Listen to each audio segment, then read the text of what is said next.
Assalamualaikum warahmatullahi wabarakatuh. Selamat pagi anak-anak, senang bisa berjumpa kembali dengan kalian. Namun sebelum kita memasuki materi hari ini, Ibu ingin bertanya mengenai gambar yang berada di belakang Ibu. Ada yang tahu gambar apa tersebut? Yap, benar. Ini adalah gambar hutan. Kalian tahu bahwasanya banyak sekali jenis tumbuhan maupun hewan yang berbeda spesies tinggal di dalam hutan ini. Lalu, banyaknya jenis spesies tumbuhan maupun hewan yang tinggal di sini, itulah yang sering kita sebut sebagai keanekaragaman hayati. Jadi, hari ini kita akan mempelajari apa itu keanekaragaman hayati. Baiklah, sebelum kita lanjut, saya ingin bertanya kepada kalian. Coba kamu dan teman kamu berjalan ke arah cermin, lalu perhatikan tipe rambutmu dan tipe rambut temanmu. Apakah semuanya sama atau memiliki perbedaan? Jika ada, itu kenapa ya? Baiklah, itu adalah bentuk dari salah satu keanekaragaman hayati. Namun, itu tingkat keanekaragaman hayati yang mana?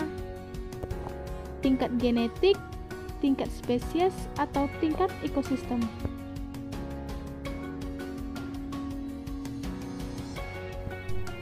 Ketika melihat gambar ini, apa yang dipikiran kalian? Ya, ini adalah salah satu contoh keanekaragaman tingkat gen. Dapat kita lihat, perempuan yang ada di gambar, ada yang berkulit putih, kulit hitam, ada berkulit sawo matang, rambut lurus, dan keriting. Nah, jadi dapat kita simpulkan bahwasanya keanekaragaman gen adalah keanekaragaman individu dalam suatu jenis makhluk hidup. Hal tersebut dapat disebabkan karena adanya perbedaan gen pada satu jenis makhluk hidup. Yang kedua, ada keanekaragaman spesies atau jenis. Keanekaragaman spesies adalah keberagaman atau variasi yang terdapat pada berbagai jenis makhluk hidup dalam genus atau famili yang sama. Keanekaragaman spesies lebih menunjukkan seluruh variasi yang terdapat pada makhluk hidup dalam satu keluarga. Adapun contoh keanekaragaman spesies ada famili dari Pelmae atau pinang-pinangan. Jenisnya ada kelapa, pinang, lontar, pinang merah, aren, dan kelapa sawit. Namun, keanekaragaman spesies ini lebih mudah kita amati perbedaannya. Sebagai contoh, perbedaan antara kelapa dan kurma.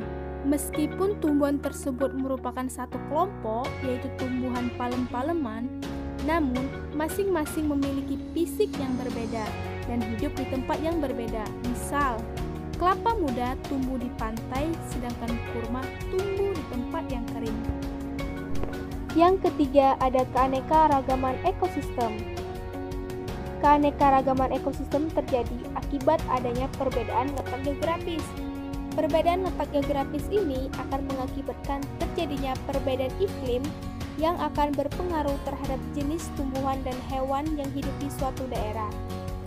Contoh keanekaragaman ekosistem, ada ekosistem laut, sungai, ada padang rumput, dan ekosistem hutan. Makhluk hidup di setiap ekosistem memiliki perbedaan. Misalnya saja, pada ekosistem laut, maka makhluk hidup yang ada ikan dan terumbu karang. Sedangkan makhluk hidup yang ada di hutan, mungkin bisa ada harimau dan ada pohon dan rumput. Baiklah, sekian materi kita hari ini. Terima kasih, selamat belajar. Wassalamualaikum warahmatullahi wabarakatuh.